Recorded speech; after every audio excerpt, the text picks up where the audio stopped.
Alright, we're going to go over Mary Cutcher's statement to the police department concerning this case. Okay, on the 26th on Sunday, something happened behind your residence, correct? Your home, correct? Yes. Yes. We spoke to her already. Can you tell us exactly what you saw, what you witnessed? Sure. I was about to sit down and take a test online. I had to have it in by midnight. Obviously, I didn't get it in, but exhausted, so we decided to make coffee. We walked into the kitchen, grabbed the coffee pot. The window was open. We heard. To me, I didn't pay much attention to it because I thought probably kids outside or something. But it sounded almost like a whining or I didn't really hear any words like help or no or I mean nothing like really. I can't remember anything specific. It just sounded.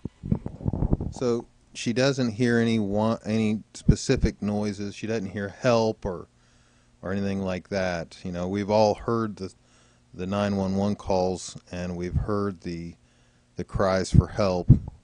So apparently we're all up to date quite a bit more than she is because, you know, I mean, she couldn't even hear the calls for help. She just could hear this whining noise. So let's just go ahead. Someone was struggling or in trouble or hurting or something. So we both looked at each other and started walking around. I mean, kind of slowly. Didn't really think much of it. Started walking around toward the sliding glass door, and then we heard a gunshot. That's when I opened the sliding glass door. I see the kid laying on the ground. I saw the guy. The kid's head was away from us, so I couldn't see the actual, like, if he was face up or face down. So she tells us that she hears this moaning or whining noise. It's not really anything jumping out to her, maybe a little bit because her and her friend decide to get up and maybe take a look out, but they're not running over there to see. They're just kind of like wandering over there to take a look, and they almost get to the door and they hear the shot. So, you know, according to George's story, the entire episode is about over by the time the gunshot happens.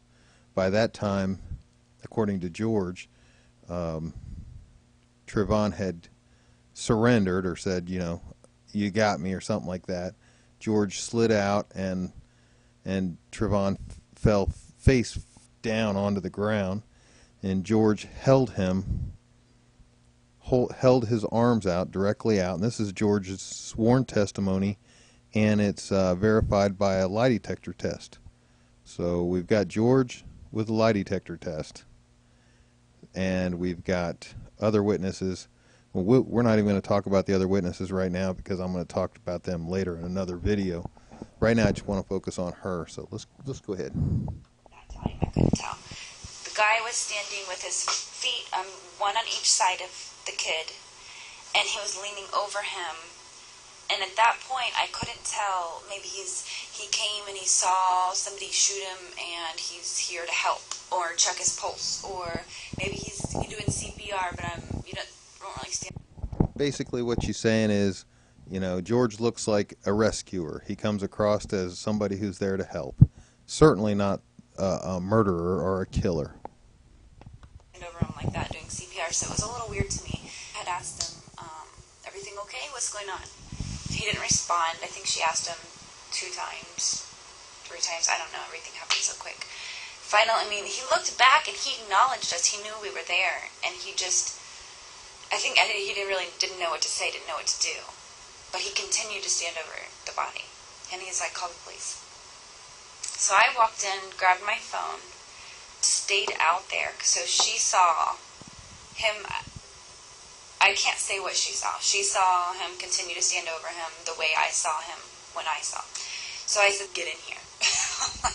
Get in from outside, lock the door. So I'm on the phone with 911. I tell her to call across the street, tell her to lock up the doors because I don't know where this guy is, who did the shooting. I don't know. So as I'm on the phone with the police, we locked up everything downstairs. We went upstairs to her. So now again, she's telling us really she doesn't know anything. I mean, nothing. What does she know? She knows that she heard this noise, this groaning or moaning or whatever she said it was. You can listen to it again. And she heard the gunshot, and they ran outside, and apparently George was on top of Trayvon, or Trayvon was face down. Well, we'll get to that point, but let's go ahead. Bedroom, and we could see out the window, and the guy was he stood up, he took a couple of steps away, it's like holding his head, came back over, looked at the body. I can't remember at that point if he put his hands back on the body or not. I don't think he did, but that's when I knew the kid was face down. Actually, no, when I was still downstairs on the phone with the police. All right, so this is at the point where she knows that the kid is face down. The child, the baby, is face down. And she also notices that George, the guy that she thought was the rescuer, is now stepping away from the body. He's got a little bit of he's got his hand on his head, sort of like, either he's feeling bad that he just shot the kid, or he's in pain because his nose is broken. We don't know, so let's continue. I had walked back outside, and that's when he was standing up, and I saw that was the first time I noticed the kid was face down in the grass and not moving. So then that's when we locked everything up. We went upstairs, we saw him. That's when he kept walking away back, and he was like pacing.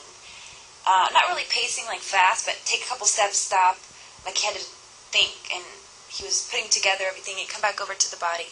Then I saw flashlights coming and the police coming around the corner. So she says, he's pacing. Well, not really pacing, walking back and forth. He's just like, putting things together. So she's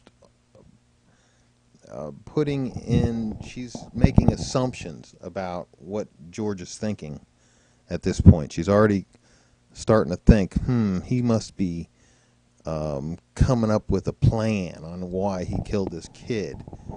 She's really a good witness here. Hold on. At that point, I guess he went away and questioned. I don't know. And I thought he was taken away. I don't know if he stayed on property or whatnot, but then that's when the police kind of checked out the body and then eventually turned him over and started CPR, but he had been dead for 5-10 minutes, so that's pretty much all that we saw. The thing that really struck me, I assumed I'm going to stay out of it. I wrote the least, just exactly word for word what we saw. We were really shooken up. But once I heard that somebody at the end of the townhouse, the townhouses are connected, so at the end, very, very end, is where the fight started. And they are the ones who called 911 originally, saying there's a fight out front. And I'm told... Talking about the townhome, okay, at the opposite end of that walkway where the T is that where they say the fight started? Where the police walked from. Okay. Yeah. Because, okay, yes. She's basically saying that it was that the fight started way down there at the other end of the T. But, we know better than that. We know where the fight started. And how would she be getting this information? I mean, why would she be giving information that is secondhand or, basically what it sounds to me like she's doing is she was standing out on the sidewalk and they're all standing around talking and they're all gossiping and saying what they think possibly could have happened. And she sat and listened to several people, and some people made her think that it happened a certain way. Or they said, yeah, it started down here, or it started over there, or, she, we know what she knows. And this is real simple.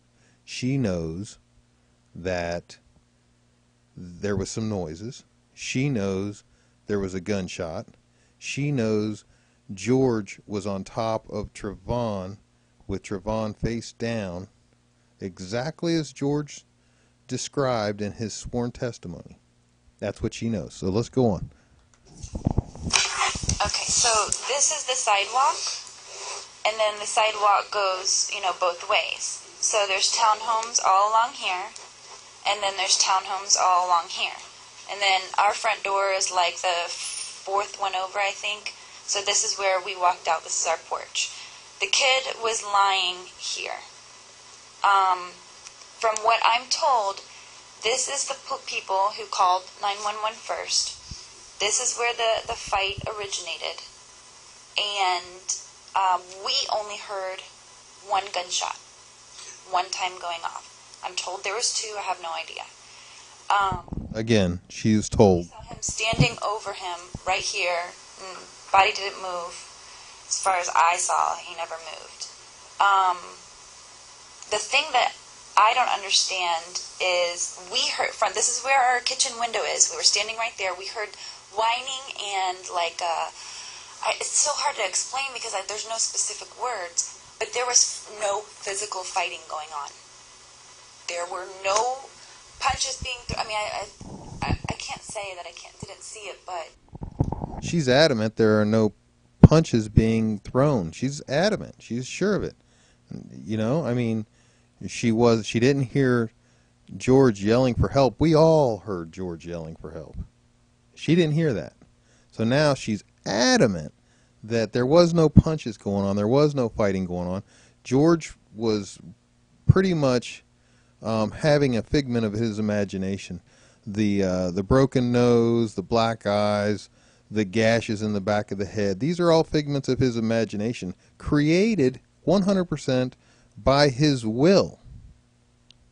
Seriously, George just was sitting there thinking about it, and he came up with this idea that this thing happened. No, I'm kidding. Let's go on. If there's a fight, you hear something, you hear movement, you hear hits or verbal, or you hear something, and I heard nothing but a little kid scared to death or crying.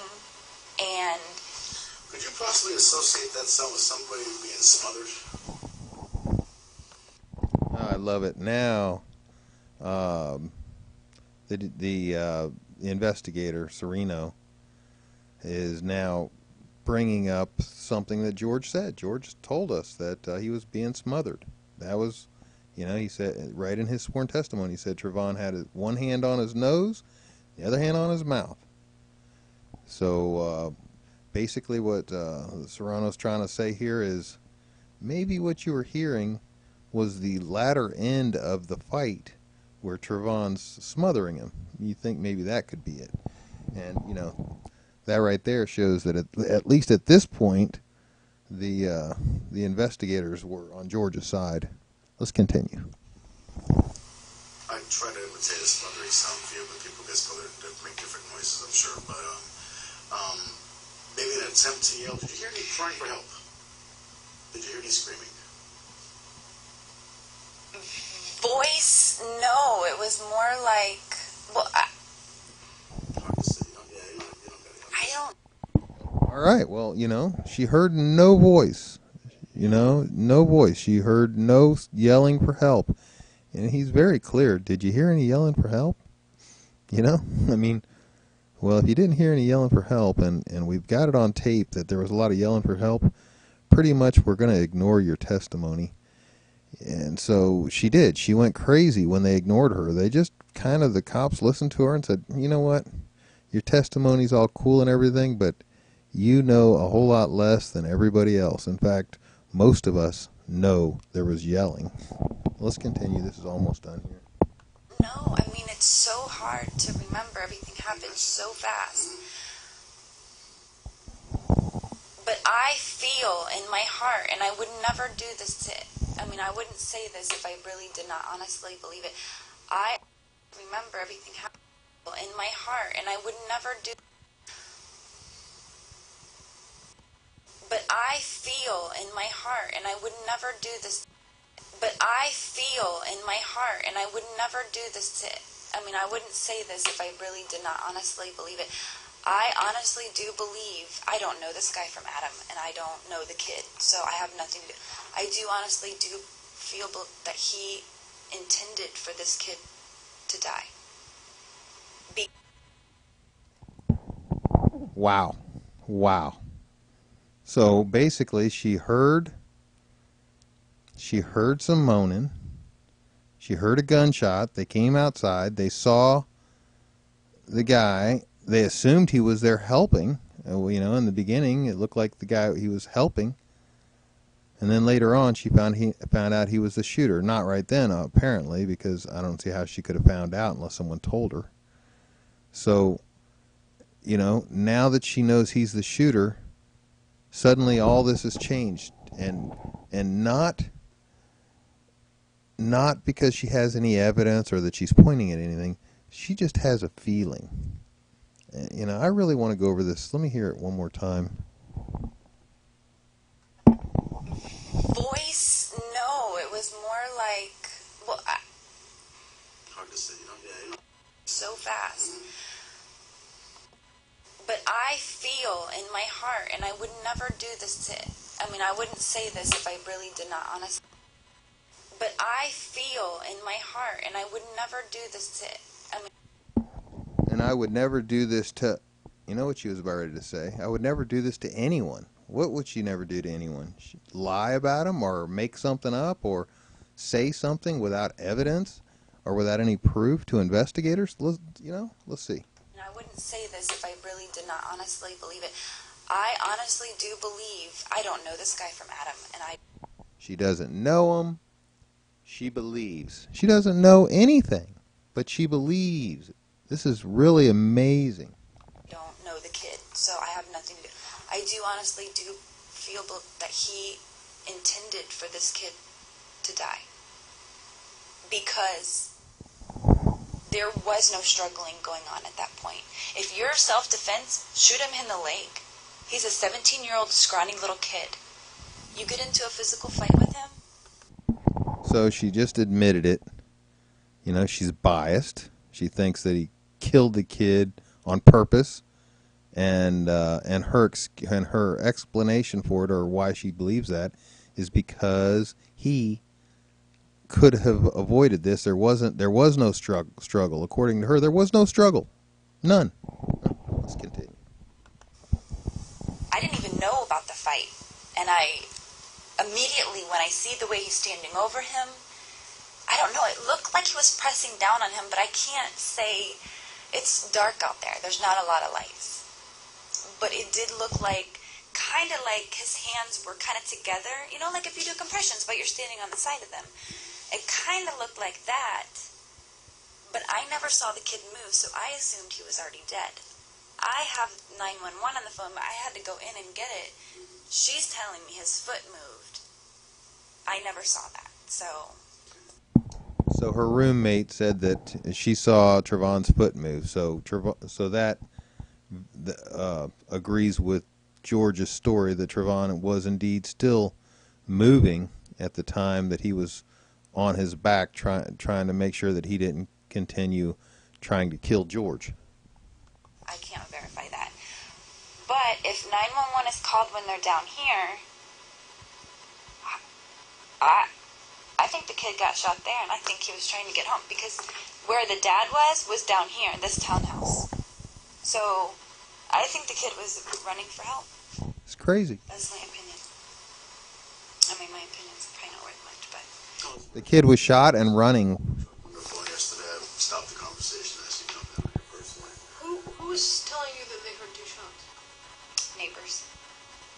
Do you know anybody specific? Thinks they heard two shots. It's probably rumors. Probably rumors. So I'd like to hear from them. Honestly. Do you know about the little kid? That they did hear I'm two talking shots. to him on Monday. Going to work with Doug. I'll be seeing him Monday. I'm waiting for his mom to get back out of town, so I'm not going to do any research without his mom being there. So, but yes, I'm talking to him, and hopefully he can shed some more light onto this. All I know is what I saw and what I heard was not right. It was not a normal, it wasn't a fight. It wasn't in the middle of a fight, someone got shot. But like I said, did you hear any screams for help prior to the crying? They would have been loud screams for help. No words articulate you heard. There are no words that I can say 100% that I heard. I would hate to say something. This proves that she doesn't know. She didn't hear anything. Yes, I did hear almost like a calling or no or a, whining, that kind of thing. But in my mind, I have no recollection of words, specific words. So, sorry, I can't be more help. Okay, and you're pretty clear about his hands were here? Could it possibly be his hands were The guy that shot him? spread, or? No, 100% they were on his body. Because I saw, and I thought at first, it being so dark, oh, okay, he's here to help, he's checking his pulse, and then he wasn't. Like, So she's 100%. The investigator, the female investigator, asks him, did George have his hands on Trayvon's hands, or was it on, what was it? No, it was on his body. I'm 100% sure. She says that, and then she says, this is a funny thing, but it was so dark. It was so dark. Let's listen to that again.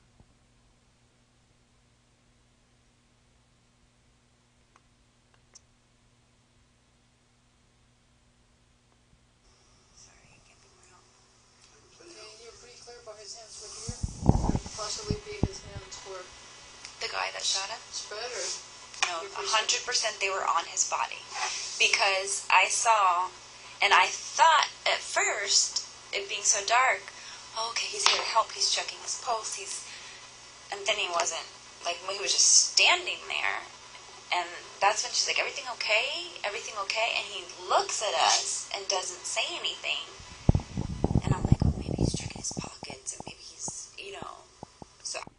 Or maybe, like George said, he didn't know Trayvon had been shot. He thought that Trayvon had given up, and he was trying to restrain him. And Trayvon was moving, but with less vigor. And that's exactly what George said. I was already calling 911. He's like, just call the police. Okay, did you see him stand up, or he was already up? He was already standing when you got upstairs. Did you see him come up off the body? No, I did not see him come up off. Did you ever see When him? I came in, I was on the phone. She was still outside. Did you ever see him holding anything in his hands? Oh my God, I don't know. I haven't thought of that. I don't. Well, let's put it this way, lady. If he had in his hands the thing that they're talking about, you would have recognized it. You would have noticed. I mean, if you saw where his hands were concerning Trayvon's body, you would certainly have noticed the gun in his hand. But since you probably couldn't see his hands too well because it was dark, you couldn't see the gun that was in his hands, according to his sworn testimony that was verified by a lie detector test. I think so. I don't think I paid close enough attention. Did you remember what he was wearing? My God. It had some kind of red and dark, or like a black and red, or something like that. Something, I don't know. I remember his build exactly. I could identify him from the back. I know he had dark hair. I know he was short, and he was a little bit stocky. Not a big guy, but I think I paid more attention to that than I did what he was actually wearing.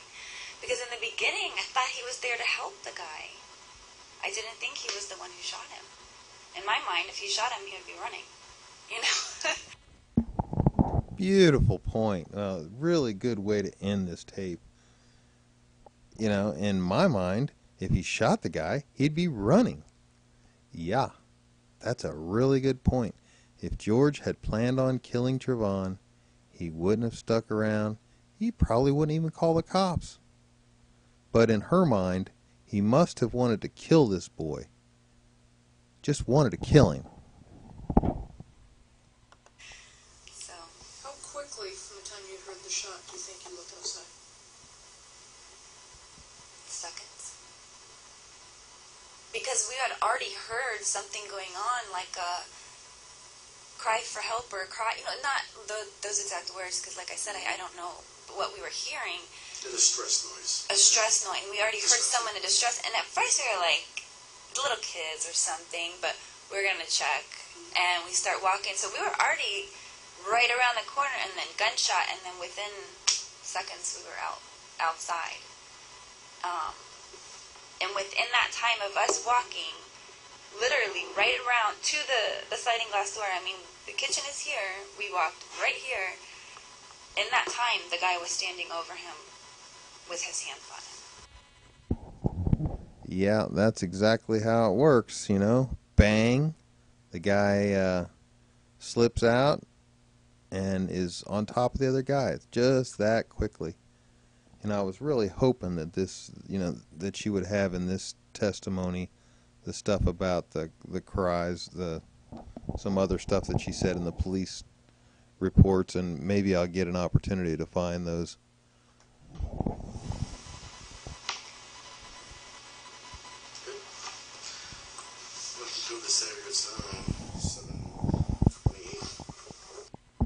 All right, that's the end of that interview.